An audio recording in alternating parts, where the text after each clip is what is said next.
Well, howdy friends, Brian Flechsig of Mad River Outfitters and the Midwest Fly Fishing Schools, and welcome back to another episode in our fly tying tips.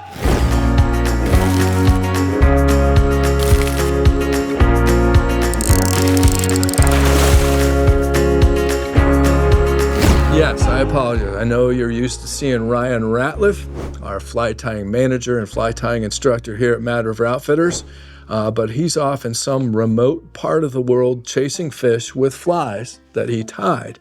So this week, you got me.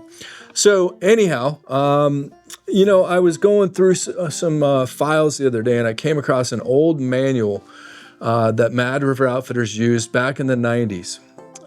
For our fly tying classes, Fly Tying 101, which we still do, but we don't use that exact manual anymore. And in that, and I'm sure I stole this from somebody. Almost anything related to fly tying that I do, I stole from somebody, or somebody taught me. Anyways, but I thought it was cool, and I thought I would share it with you all. But it's the 10 basic rules of fly tying. So hopefully you find this interesting. Rule number 1 is that you always tie under tension, using the bobbin and not your fingers to guide the thread. You see a lot of beginners that have loose wraps. They let their thread go loose when they're wrapping. That's bad. And then you'll see people tying using their fingers to guide the thread instead of the bobbin. The bobbin is designed to guide the thread onto the hook, and it's much more secure. Rule number 2, always wrap away from yourself. Except in rare situations, you're always going to be wrapping away from yourself. Okay, it's much easier to maintain tension that way. Rule number 3, we typically work from the back of the hook or the bend of the hook to the front, to the eye. Again, there's always going to be exceptions, but as a general rule, you're going to work from the back. You're going to start at the bend of the hook and start applying your materials, starting with the tail, if it has one, and move forward to the eye. Rule number 4, always cut away and discard those pieces of material which will become excess and will not be required again on the fly. And this is a mistake I see a lot of beginners make. They leave the butt ends of something on before, and then they tie more, and then they've got a mess, and that starts showing through other materials. So when you wrap a material and then you tie it off, that excess, make sure you get rid of that. You don't need it. Number 5, and this is pretty important, is the first thing tied in is almost always the last thing wrapped. So the first thing that you tie in is going to be the last thing that you wrap around the body. Let's say you're making a pheasant tail nymph and you've tied in the tail. That's a preliminary step. That's off the hook shank. And then I tie in the copper wire for the rib, and then I tie in the clump of pheasant tail fibers for the body. I'm going to wrap the pheasant tail fibers first, and then the first thing I tied in, the copper wire, is the last thing that I wrap around that body.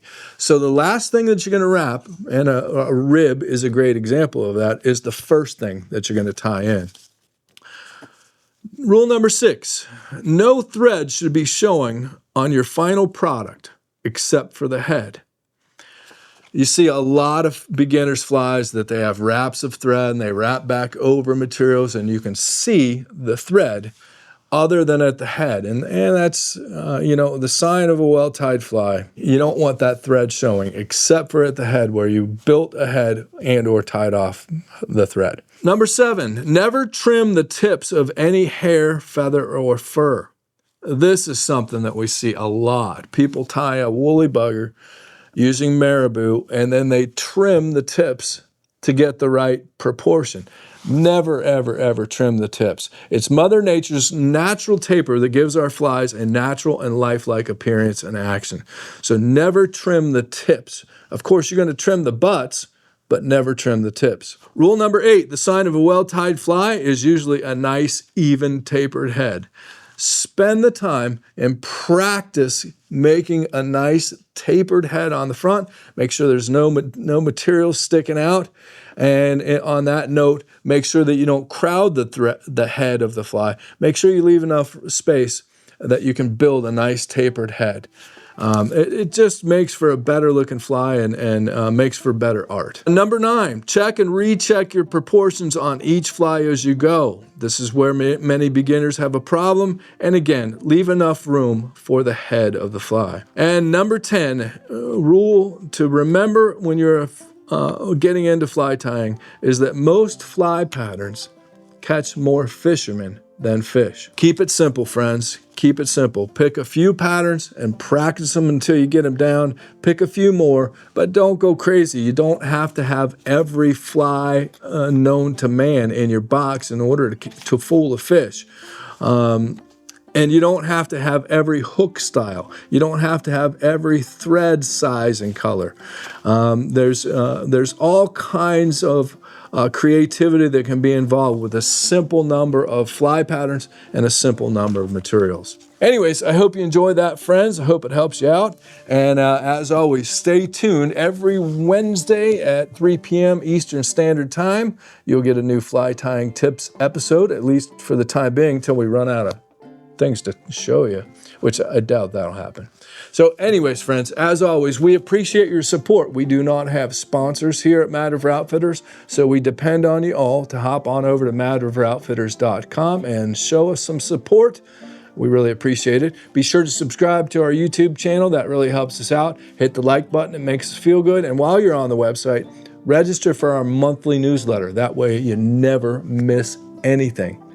So thanks as always for being here, and stay tuned. We've got a ton more fly fishing and fly tying content coming your way. We depend on your support in order to continue to do what we do. Y'all wear hats, so maybe think about hopping over to Mad River Outfitters, whether it's a Mad River Outfitters hat itself, or you've got some Rep Your Water. We have Patagonia, we have Sims, we have Howler Brothers. We've got a lot of hats. So hop on over to madriveroutfitters.com and pick up a hat. A little bit goes a long, long way.